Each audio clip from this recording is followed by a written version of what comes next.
আশা করছি সবাই খুব ভালো আছে, আমিও ভীষণ ভালো আছি, আবার খারাপও আছি না। আজকে তো 1 জানুয়ারি, আজকে তো ভালো থাকতেই হবে। তো সবাইকে হ্যাপি নিউ ইয়ার। এই বছরটা সবার খুব ভালো কাটুক, আনন্দ কাটুক, মজা কাটুক। আজকে দিনটাও সবাই খুব এনজয় করো। আর আমিও দেখো রেডি হয়ে গেছি, দেখতেই পাচ্ছ। তো আমি যাচ্ছি পিকনিকে, সব ফ্যামিলির সবাই মিলে। আর আরও অনেক কেউ যাবে, নিশাও আসছে, শুধু অর্পিতা আসতে পারলো না, ও থাকতেই পারে না কোনো প্রোগ্রামের সময়। তো যাই হোক, চলো যাওয়া যাক। আর কিছু কথা তোমাদের সঙ্গে শেয়ার করবো, সেটা পরে। সো ফাইনালি আমরা যাচ্ছি পিকনিকে। আমি নিশা আর কাকিমা এইদিকে বসেছি, আর ওইদিকে আমার মা আর একটা কাকিমা আর একটা দিদা ছিল। তো আমরা 6 জন মিলে যাচ্ছিলাম। আর আমাদের আগে আরও একটা টোটো করে আমার কাকু আরও অনেক কেউ গেছে, আর আমার বাবা পরে আসবে। কিন্তু আমি ভেবেছিলাম যে এই বছর আমার কোনো পিকনিক করা হবে না, যেহেতু আমি কলকাতায় ঘুরতে গিয়েছিলাম। বাট ফাইনালি হচ্ছে।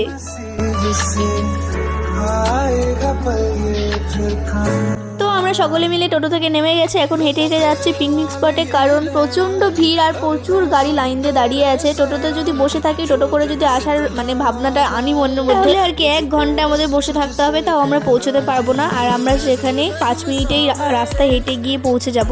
মানে পিকনিক স্পটের যে মেন জায়গা, সেখানে এসে এই ভিড়টা, তো সেখান থেকে হেঁটে হেঁটে যাচ্ছিলাম। আর তোমরা তো দেখতেই পাচ্ছ প্রচুর গাড়ি লাইন দিয়ে দাঁড়িয়ে আছে, সামনেও দেখো কতটা ভিড়। তো সাইড কেটে কেটে আমরা কিভাবে চলে এসেছি। তো ফাইনালি চলে এসেছি এখানে পিকনিক স্পটে। আর এটা কোথায় আমি তোমাদের সেটাও জানাবো। আর এই যে পিকনিক স্পটটা দেখছো, এটা একদম আমার বাড়ি থেকে কাছে, প্রায় 4 কিলোমিটার হবে। তো তোমরা যারা এই সারেংবাড়ি, এটা মানে আমি বলেই দিলাম নামটা, সারেংবাড়িতে আমি পিকনিক করতে এসেছি। তো এখানে যদি তোমরা কেউ আসতে চাও, অবশ্যই আসতে পারো। একদম ভালো একটা জায়গা, মানে ভালো পিকনিক করার স্পট বলতে পারো। কারণ এই জায়গাটা বিশাল বড়, তোমাদেরকে আমি অবশ্যই দেখাবো কত বড় জায়গা। তো আমরা ফাইনালি টিকিট কেটে ভেতরে প্রবেশ করে গেছি। আর এই যে পিকনিক স্পটটা, এটা একদম একটা ছোটো মোটো পার্ক টাইপের বলতে পারো। কারণ পার্কে কি থাকে, দোলনা, বাচ্চাদের খেলা, সমস্ত জিনিস। তো এই পার্কেও সেটা রয়েছে। এটা একটা পার্ক, বাট পিকনিকও যেহেতু করা হয়, সেই জন্য সকলেই পিকনিক স্পটই বলে। তো যাই হোক, এখানে ঘুরতেও আসে অনেকে। তো তোমাদেরকে আমি এই কারণেই বলছি, কারণ যারা নাম শুনেছো, ভেবে রেখেছো যে আমরা ওখানে যাব, সেই কারণেই বলছি যে হ্যাঁ, অবশ্যই তোমাদের ভাবনা ঠিক, তোমরা চাইলে আসতেই পারো। এটা আমার বাড়ি থেকে এটা কাছে। এখন তোমাদের বাড়ি থেকে কতটা দূরত্ব সেটা জানি না, যারা আর কি ভিডিওটা দেখছো আমি তাদেরকে বলছি। আর ওই যে দেখো ডাইনোসর দেখতে পেলে, সবুজ রঙের, ওই দেখো ওই ডাইনোসরটা আর কি একটা স্লিপার, বাচ্চাদের খেলার। বাচ্চাদেরকে এখন বড়রাও খেলে, আমি নিজে উঠেছিলাম ওটাতে। তো যাই হোক, সেটা তোমাদের দেখানো হলো না। সেই ভিডিও ক্লিপটা নিশার ফোনে ছিল, নিশা করেছিল। তো এখন তো ঢুকছি সবে, এখন তো কিছুই করছি না। তো আমি এসে ভাইকে বলছি, কোথায় আমাদের পিকনিক করার জায়গাটা, কোথায়, খুঁজেই কেন পাচ্ছি না। ভাই আমাদেরকে নিয়ে যাচ্ছে এই কারণেই, কারণ কাকুদের সঙ্গে ভাই আগে চলে এসেছিলো মানে জায়গাটা ধরার জন্য। কারণ এই পিকনিক স্পটে প্রচণ্ড ভিড় হয়, জায়গা পাওয়া যায় না। তো এখনও তাও মোটামুটি জায়গা ফাঁকা আছে ভেতরের দিকে, বাট কিছুক্ষণ পরে তোমরা দেখতে হবে কতটা ভর্তি হয়ে গিয়েছিল। তো যাই হোক, এখানে এসে এই যে কাকুরা সব, এগুলো আমার কাকু হবে সবাই, তো সবাই এসে কাজ শুরু করে দিয়েছে। তারপর আমরা মেয়েরা সবাই এসেছি, এখন আমরাও কাজে লেগে পড়বো। যদিও আমি আর নিশা কোনো কাজ করব না, শুধু কাকিমা, মা ওরাই করবে। আমি এমনি জাস্ট একটা জোকস দিলাম যে কাজে লেগে পড়বো। তো যাই হোক, এখানে সমস্ত সবজি রাখা আছে, আর কাকুরা সব কিছু করছে। আর এই দেখো চারিদিকটা ভীষণ সুন্দর। আর এখানে দেখো গাড়ি, টোটো সব কিছু রাখা, সবাই সবটা নিয়ে অলরেডি চলে এসেছে। এখন আরও ভিড় হবে ধীরে ধীরে। শেষমেশ আমরা যখন পিকনিক করছি, তাহলে নাচ কেন করবো না বলো? সেই কারণে আর কি আমরা বক্স নিয়ে চলে এসেছিলাম। এখন এখানে সবাই সবজি কাটছে বসে থেকে, আর আমি তো ভিডিও করতেই ব্যস্ত। আমি তো এসেছি মেন ভিডিও করার জন্যই, বলো, তোমাদেরকে তো শেয়ার করতে হবে সব কিছু। আর ওখানে ভাই কি না কি করছে, আসলে ওর সমবয়সী কেউ নেই, তো ওর না ভালো লাগছিল না ওখানে। ও বলছে আমার একা একা একদম ভালো লাগছে না, এরকম বলছিল। বুঝতে পারছি যে ওর কেউ নেই একসাথে থাকার, সেই জন্য ওর ভালো লাগছিল না, কেমন লাগছিল। তার মধ্যে খুব ভিড় ছিল। তো ওই আমি আর নিশা একটু বেরিয়েছিলাম ঘুরতে, ওখানে ওরা কাজ করছে, করুক, আমরা ঘুরে আসি এই বলে বেরিয়ে গেছে। আর এই দেখো পুরো দিকে, মানে পুরো চারিদিকে এতটা ভিড়। আর এই যে জিরাফ, এটা দেখছো, এটাও একটা স্লিপার, বাচ্চারা খেলা করছিল। তো আমি বললাম তোমাদের যে এটা পিকনিক স্পট বটে, বাট একদম পার্কের মতো, কত সুন্দর দেখো। ছোটো বাচ্চাদের দেখলে একটাই কথা মনে পড়ে, আমি কেন বড় হয়ে যাচ্ছি ধীরে ধীরে, বলো তো? ছোটো থাকলে কত ভালো হতো, কত সুন্দর খেলা করতাম। আমি যখন ছোটো ছিলাম, আমি কিন্তু অনেক খেলতাম, এরকম ঘুরে বেড়াতাম। ওদের দেখে এখন খুব হিংসে হয় সত্যি বলতে। তো যাই হোক, আমরা এবার চলে এসেছি আমাদের বড় একটা পাহাড়ে। না, একদমই না, এটা জাস্ট একটা পাথর টাথর দিয়ে উঁচু করে রেখেছে। তো যাই হোক, এখানে চলছিল আমাদের একটু ফটোশ্যুট। নিশা আমাকে ছবি তুলে দিচ্ছিলো, আমি ওকে তুলে দিচ্ছিলাম। আর ভাই সেটা ভিডিও ক্লিপ করে নিয়েছে, আমি নিজেই জানি না।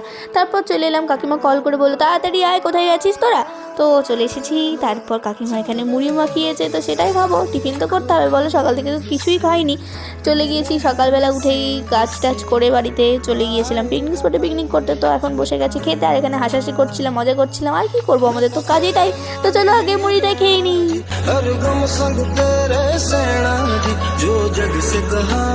একদমই ভেবো না, ঠিক আছে, যে আমরা শুধু খেয়েই যাচ্ছি, কোনো কাজ করছি না। খাওয়াও চলছে, এখানে সবাই ডিম সেদ্ধ করার প্রস্তুতিও নিচ্ছে। ফাইনালি ডিম সেদ্ধ হয়েও গেছে, এখন খোসা ছাড়ানো হচ্ছে। তো যাই হোক, এখানে এখন এই দেখো এই দুজন বসে গেছে আমার জায়গা দখল করে, কি বলবো। আর এখানে নুডলস খাচ্ছে, একদম ছোটো বাচ্চা আমার কাছে। এইদিকে আমার বেচারি বান্ধবী নিশা ভাবছে খেতেও দিল না, না ওকেও দিয়েছে, আমি ঠিক জানি না দিয়েছিল কি না। তো যাই হোক, আমি জাস্ট একটু জোকস করার জন্য, মজা করার জন্য কথাগুলো বলছি, কেউ সিরিয়াসলি নিও না। তো তারপর আমরা আবার কিছুক্ষণ পরে ঘোরাফেরা করার পর আবার টিফিন করতে বসে গেছি। তো টিফিনে কী ছিল চলো তোমাদের সঙ্গে সেটা শেয়ার করি, তোমরা তো দেখতেই পেলে। তো যাই হোক, এই যে জ্যাম পাউরুটি ছিল, 3টে করে পাউরুটির পিস, 1টা করে কেকের পিস, আর 2টো করে ডিম সেদ্ধ। কী করে যে খাবো জানি না, তবুও খেয়ে নিয়েছি। এতগুলো খাবার কি একসাথে খাওয়া যায় বলো তো? আমরা তো খেতে পারি না, বাট তাও খেতে হয়েছে। বাট ভালোও ছিল জন্য খেয়ে নিয়েছি, খিদেও তো পেয়েছিল একটু একটু। তো যাই হোক খেয়ে নিয়েছি, বাট এগুলো খাওয়ার পর পেট একদম ভরে গেছিলো, যার জন্য আর ভাত খেতে ইচ্ছে হচ্ছিলো না। বাট তাও খেতে হবে, পিকনিকে তো এসেছি না।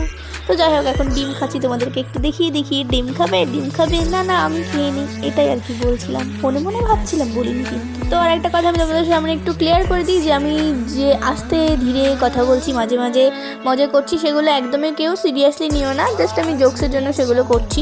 তো যাই হোক, এখানে একটু গল্প টল্প করছিলাম, খাওয়া দাওয়া করছিলাম, নিশা আমি।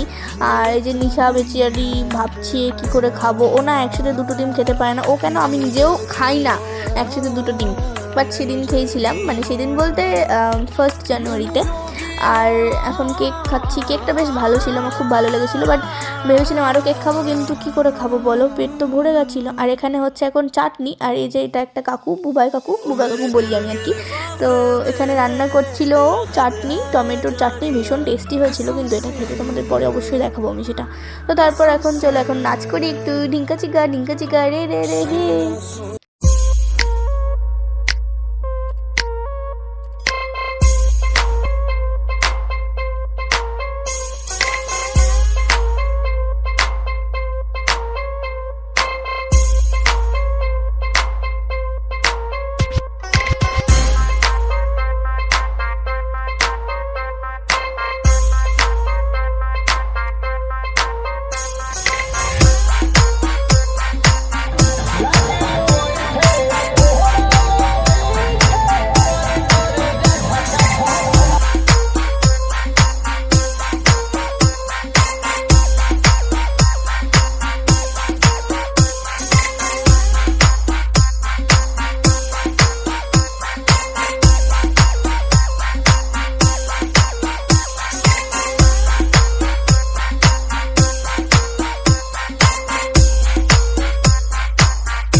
খাওয়া দাওয়া করে ডান্স করে নিলাম। তো চলো একটু এবার রেস্ট করতে হবে, তো সেই জন্য রেস্ট আর করে নিই, বেরিয়ে গিয়েছিলাম আবার ঘুরতে। তো এই দেখো আমাদের বড় সড়ো একটা পাহাড়, এটাও বড় সড়ো পাহাড় না, ওই পাথর দিয়েই বড় উঁচু ঢিবি করে রেখেছে, বাট পাহাড়ের মতনই বেশ সুন্দর। নিশা তো প্রথমে উঠতে ভয় পাচ্ছিল, বাট আমি বলেছি না উঠতেই হবে, কেন ভয় পাস, সেই জন্য উঠেছিল আমার ভয়ে। তো তারপর আমি উঠেছিলাম, একটু ছবি টবি তুলে নেমে গেছি। তো এখন একটু আবার ঘুরতে যাচ্ছি, ভাইকে সাথে নিয়েছি, আর ওই কাকিমাটাও সাথে ছিল। আর এখানে প্রচুর দোকান এসেছিলো, তোমরা দেখতে পাচ্ছ, ভাগা বলো, ফুচকা বলো। আমি আর নিশা একটু ফুচকাও খেয়েছিলাম, বাট টিফিন করার অনেক আগে, তখন একবার ঘুরতে এসেছিলাম না, সেই সময় ফুচকা খেয়েছিলাম।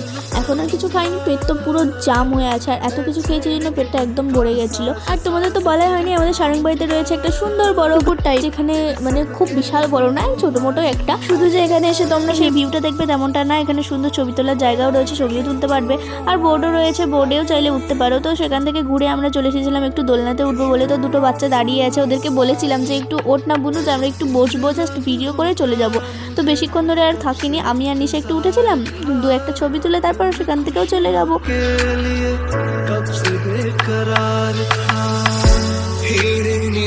অনেক তো ঘোরাঘুরি হলো, এবার পেট পুজোটা তো করতে হবে, যদিও খিদে পাইনি, একদম পেট ভরা রয়েছে, বাট না খেলেও তো হবে না বলো, খেতেই তো এসেছি। পিকনিক করা মানে কি, খাওয়া দাওয়া ঘোরা সব কিছু মিলিয়ে। তো তো খাবো না, এটা কী করে হয়, সেই জন্য খেতে বসে গেছি আমি আর নিশা। আমাদের একদমই খেতে পাইনি সত্যি বলতে। তারপর একটু নিয়েছিলাম সব কিছুই হালকা হালকা করে, আর স্যালাডটা একটু বেশি করে নিয়েছিলাম। কাকিমাকে বলেছিলাম একটু বেশি করে দিও, কারণ আমার স্যালাড ভীষণই প্রিয় একটা জিনিস। তো দেখো আইটেমগুলো কী কী ছিল। তো স্যালাডের পরে কাকিমা দিচ্ছে এখন পাঁপড় ভাজা, আর আমি স্যালাড থেকে তুলে একটা গাজর খেয়ে নিলাম। আর ওই দেখো আমার ওই পাশে বসেছে ভাই, ও খাচ্ছে শশা, ও তাকিয়ে আছে ভিডিওর দিকে। আমি এটা খেয়াল করিনি, পরে দেখছি যে ও দেখছিল। তো যাই হোক এখন ভাত দিচ্ছে, আমি ভাত একদম অল্প করে নিয়েছিলাম আর নিশাকে বেশি দিয়ে দিয়েছে। তো ও বলছে যে কম করো, বলতে বলতে ওকে দিয়ে দিয়েছে। আমি একটু অল্প করে নিয়েছি, কারণ বেশি আইটেম হলে ভাত বেশি আমি খেতে পারি না, তাছাড়াও আমি ভাত বেশি খাইও না। তো যাই হোক অল্প করে ভাত নিয়েছিলাম। আর এখন দিচ্ছে ডাল। ডাল তো ছিল, ডালটা তো থাকবেই, আর ভাত ডাল মানে কম্বিনেশনটা একটা আলাদাই বাঙালির জন্য। আমার তো ভীষণ ভালো লাগে ডাল, তোমাদের কার কার ফেভারিট জানিও। তো এখন ডাল দিয়ে ভাতটা মেখে আমি খেতে শুরু করে দিয়েছি। তারপরে দিয়ে দিলাম মাংস, আর তারপরে ছিল চাটনি মিষ্টি। তো চাটনিও একটু নিয়েছিলাম, চাটনিটাও ভীষণ টেস্ট হয়েছিল, আমি তোমাদের বলেছিলাম যে দেখাবো, তো দেখলে। আর এই দেখো এখন আমার খাওয়া দাওয়া শেষ হয়ে গেছে। এখানে নিশা বিশারি দেখো খেতে পারছে না, জবরদস্তি করে খাচ্ছে। মানে ও এত না মাংস খেতে পারে না, আমিও খেতে পারি না। আমি 4 টুকরো বাবাকে কাকুকে খাইয়ে দিয়েছি, আর নিশা তো ওর মাংস থেকে কাউকে দিতে পারেনি না, ওই জন্য ও একাই খেয়েছে সবটা। সো এভরিওয়ান, ভিডিওটা কেমন লাগে সেটা তো অবশ্যই জানাবে। আর আমি তোমাদের প্রথমে বলেছিলাম যে আমি কিছু কথা আজকে শেয়ার করব। তো এখন বলি ভিডিও শেষে যে আমি এই যে ব্লগটা দিচ্ছি 1 জানুয়ারির ব্লগ এইটা। তো এর আগে প্রায় 10-12টা ব্লগ দেওয়ার কথা ছিল আমার, কিন্তু দুর্ভাগ্যবশত সেগুলো সব কিছু ডিলিট হয়ে গেছে আমার ফোন থেকে, কারণ আমার ফোনটা একটু খারাপ হয়ে গিয়েছিল। তো কিচ্ছু একদম পুরো ফোন আমার নতুন হয়ে গেছে, কিচ্ছু নেই গ্যালারিতে, সব কিছু ডিলিট হয়ে গেছে। তো ওই জন্য একটু মনটা খারাপ ছিল, বলেছিলাম যে খারাপ। কিন্তু হ্যাঁ, সবসময় এটাই ভাবতে হবে যে যা হয় ভালোর জন্য হয়, সেই কারণে দুঃখ পেয়ে লাভ নেই। তোমাদের আমি তো অনেক দিন ধরে বড় ব্লগ দিই না, ছোটো মিনি ব্লগগুলো দিই আর শর্টসগুলো পোস্ট করি তাও মাঝে মাঝে। তো কলকাতা গিয়েছিলাম, তোমরা দেখেছিলে যে শর্টসে আমি বলেছিলাম। তো সেখানে গিয়ে প্রচুর ভিডিও করেছিলাম, যেখানে যেখানে গিয়েছি রেগুলার ব্লগ করেছি, মানে 10-12টা না হলেও 7-8টা এরকম তো হতোই। আর যদি ছোটো ছোটো করে দিতাম আমি ব্লগগুলো তাহলে ওরকম হয়ে যেত। ভেবেছিলাম যে অল্প অল্প করে পার্ট 1 পার্ট 2 করে দেবো, সেই কারণে বললাম 10-12টা। তো যাই হোক কতগুলো না হলে 7-8টা মতো হতো। তার মধ্যে আবার নিশা দিদির বিয়ে ছিল, তো নিশা দিদির বিয়েতে 3 দিন 3টে ব্লগ করেছিলাম, প্রচুর ভিডিও করেছিলাম। তো সেগুলো কিচ্ছু নেই, আমি কিছু দিতে পারলাম না। তবুও সেই ভিডিওগুলো কী কী করেছি আমরা নিশার ফোনে তোমরা দেখতে পাবে। নিশার ফোনেও আমি নিজেও ধরে ফোনটাকে ধরে ব্লগ ভিডিও করেছিলাম একটু, আর নিশাও করেছে, নিশা হয়তো পোস্ট করবে, তোমরা সেখানে দেখে নিও রিল নিশু চ্যানেলে গিয়ে। আর চ্যানেলটাকে সাবস্ক্রাইব করে দিও। আর হ্যাঁ অবশ্যই আমার চ্যানেলটাকেও সাবস্ক্রাইব করে দাও, কেউ ভুলে যেও না। আর যাই হোক, তোমরা কীরকম ভিডিও দেখতে চাও আমাকে অবশ্যই কমেন্ট করে জানিয়ে। এই ভিডিওটা কেমন লাগবে সেটা তো জানাতে একদম ভুলবে না। দেখা হচ্ছে নেক্সট কোনো ব্লগে। তো এটাই শেয়ার করার ছিল যে আমি ভিডিও দিতে চেয়েছিলাম অনেক কিছু, বাট হলো না। আর মেহেন্দি ব্লগ, দিদির বিয়ের যে মেহেন্দি ব্লগ, সেটা আমি এডিটও করেছিলাম, শুধু পোস্ট করা হয়নি, তো সেটা আর করা হলো না। ঠিক আছে, তো যাই হোক সবাই খুব ভালো থেকো, সুস্থ থেকো, দেখা হচ্ছে নেক্সট ব্লগে। টাটা।